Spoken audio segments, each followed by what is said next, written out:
Israel के प्रधानमंत्री Benjamin Netanyahu ने हिजबुल्लाह के खिलाफ चल रही जंग को लेकर सख्त रुख अपनाया है। सीबीएस को दिए इंटरव्यू में नेतन्याहू ने बताया कि भले ही ईरान से दुश्मनी खत्म हो जाए, लेकिन हिजबुल्लाह से जंग जारी रहेगी।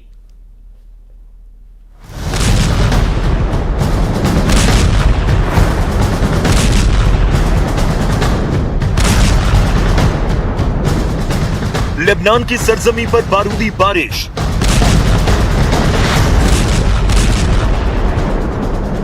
लेबनान में हिजबुल्लाह के ठिकानों पर प्रहार।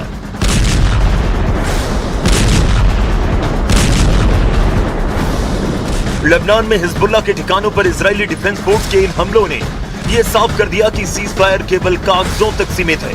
मौके पर जंग असली हो रही है।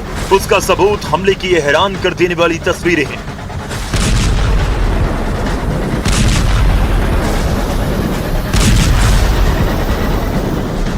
लेबनान की सरजमी बारूद के अंगारों से पट रही है। दक्षिणी लेबनान के आसमान में सफेद बादलों की जगह काले धुएं के डरावने गुबार देखे गए। इजरायली एयरफोर्स के लड़ाकू विमानों ने एक के बाद एक कई हमले किए, जिससे पूरा इलाका दहल उठा।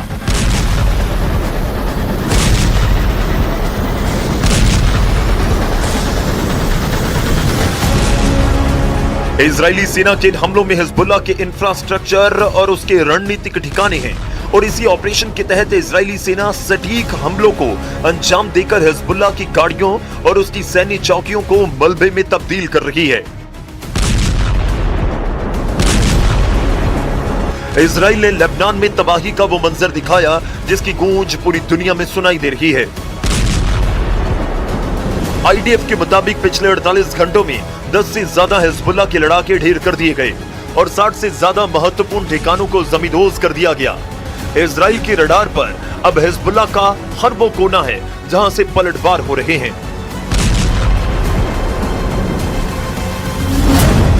आईडीएफ की रिपोर्ट के मुताबिक ईरान युद्ध के बाद तनाव बढ़ने के बाद से लेबनान में 1800 से ज्यादा हिजबुल्लाह के लड़ाके मारे गए, जिनमें बिन जुबैल इलाके से ज्यादा लड़ाके मारे जाने की खबर है। दावे के मुताबिक इजरायली सेना लेबनान के अंदर करीब 10 किलोमीटर तक घुसकर हमले को अंजाम दे रही है और ज्यादातर ठिकानों पर हवाई हमले कर उन्हें तबाह कर चुकी है। लेबनान में इजरायली हमले की कीमत वहां की आम जनता चुका रही है। लेबनान के स्वास्थ्य मंत्रालय के आंकड़े के मुताबिक पिछले 24 घंटों में 51 लोगों की जान गई। मार्च की शुरुआत से अब तक मरने वालों का आंकड़ा 2846 के पार जा चुका है, जबकि 8693 से ज्यादा लोग घायल हुए। लेबनान में हो रहे हमलों के दौरान करीब 10 लाख लोग विस्थापित हो चुके हैं।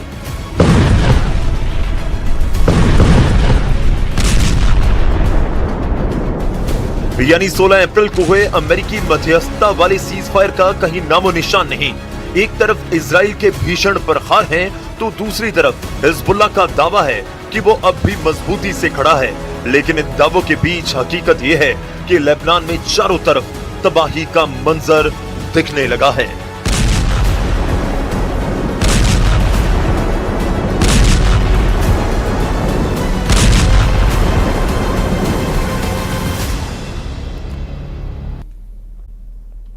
ट्रंप ने ईरान को चेतावनी दी है। ट्रंप ने कह दिया है कि अमेरिका ईरान को संवर्धित यूरेनियम तक नहीं पहुंचने देगा और परमाणु ठिकानों के पास जाने वाले किसी भी व्यक्ति पर हमला किया जाएगा। अमेरिकी सेना और स्पेस फोर्स इन ठिकानों की 24 घंटे निगरानी कर रहे हैं, जिससे परमाणु सामग्री सुरक्षित रह सके। देखिए,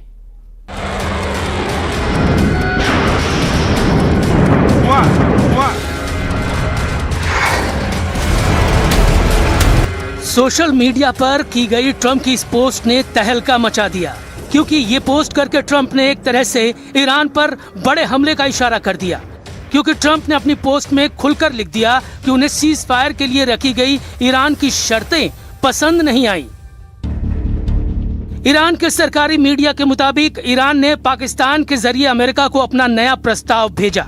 रिपोर्ट के मुताबिक प्रस्ताव में युद्ध खत्म करने, फारस की खाड़ी और होर्मुज स्ट्रेट में समुद्री सुरक्षा सुनिश्चित करने, प्रतिबंध हटाने और परमाणु कार्यक्रम पर बातचीत की बात कही गई थी।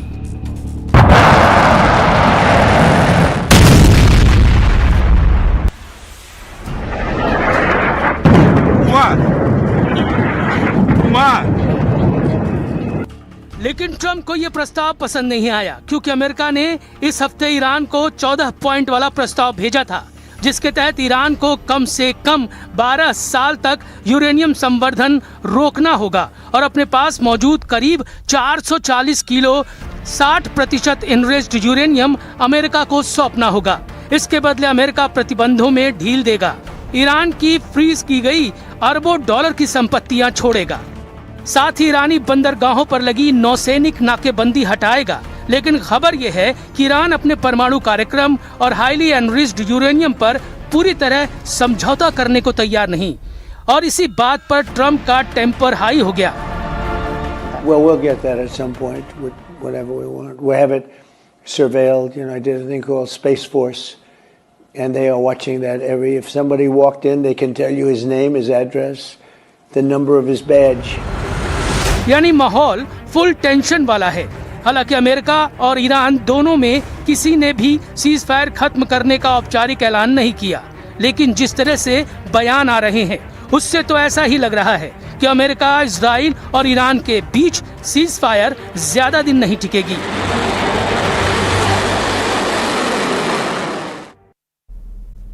और इराक में गुप्त बेस के दावे से हड़कंप मच गया है। इराक के रक्षा गृह मंत्री को तलब किया जाएगा, संसद करेगी सीक्रेट बेस के दावे की जांच, यह भी कहा जा रहा है। पश्चिम रेगिस्तान में सीक्रेट बेस का दावा किया जा रहा है। वॉल स्ट्रीट जर्नल की रिपोर्ट में यह दावा किया गया है।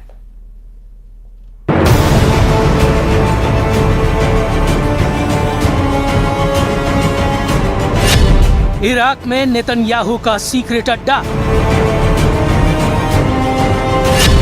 रेगिस्तान में सीक्रेट बेस बेनकाब, इराक में इजराइल का सीक्रेट मिशन। यह है इराक की जमीन, लेकिन इस जमीन के रेगिस्तान पर सीक्रेट बेस का पता चलने का दावा किया गया है, जिसे बनाया इजराइल ने। खबरों के मुताबिक वॉल स्ट्रीट जर्नल की एक चौंकाने वाली रिपोर्ट ने खुलासा किया है कि ईरान के खिलाफ चल रहे युद्ध के दौरान इजराइल ने ऐसा कारनामा कर डाला जिसकी खबर इराक को भी नहीं है। रिपोर्ट में दावा किया गया है कि इजराइल ने इराक के रेगिस्तान में एक गुप्त सैन्य अड्डा बना दिया। यह अड्डा इतना सीक्रेट था कि इराकी सरकार और सेना को भी इसकी भनक तक नहीं लगी। फरवरी महीने में ईरान पर हमले के ठीक पहले इजराइल डिफेंस फोर्स ने इराक के पश्चिमी रेगिस्तान के एक दूर दराज इलाके में यह बेस तैयार किया। इस सीक्रेट अड्डे पर इजरायली एयरफोर्स की टुकड़ियों की भी तैनाती की गई। इस बेस में इजरायली स्पेशल फोर्स तैनात थी। इजरायली एयरफोर्स का लॉजिस्टिक सपोर्ट यहीं से मिलता, और सबसे अहम search and rescue team.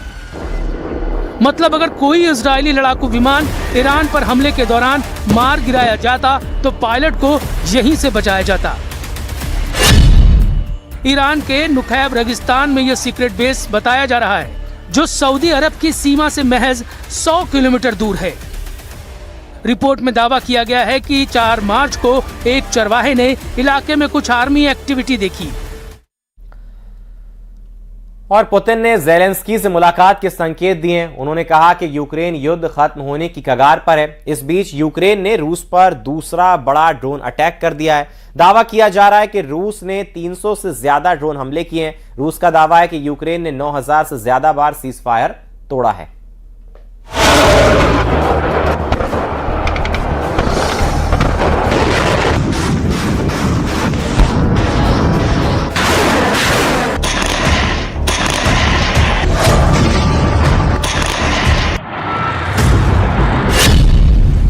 Fire था, लेकिन आसमान में मौत बरस रही थी।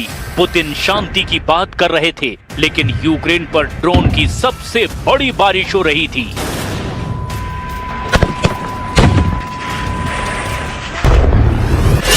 ट्रंप के अंदाज में डील, नेतन्याहू के अंदाज में हमला।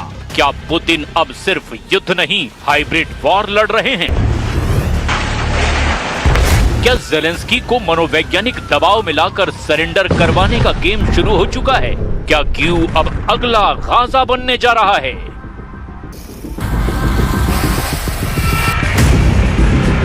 एक रिपोर्ट में दावा किया गया कि यूक्रेन अब रूस के ड्रोन अटैक से निपटने के लिए शॉटगन तक का इस्तेमाल कर रहा है। पुतिन ने कहा सीज फायर, जेलेंस्की ने कहा धोखा और दुनिया ने देखा सीज फायर के बीच यूक्रेन पर सबसे बड़ा ड्रोन हमला।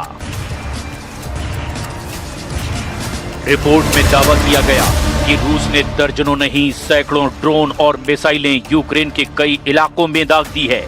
यूक्रेन ने दावा किया कि पुतिन ने सीज फायर संधि को सिर्फ एक रणनीतिक ब्रेक की तरह इस्तेमाल किया ताकि दुनिया के सामने शांति की इमेज बनाई जा सके और जमीन पर हमला जारी रहे।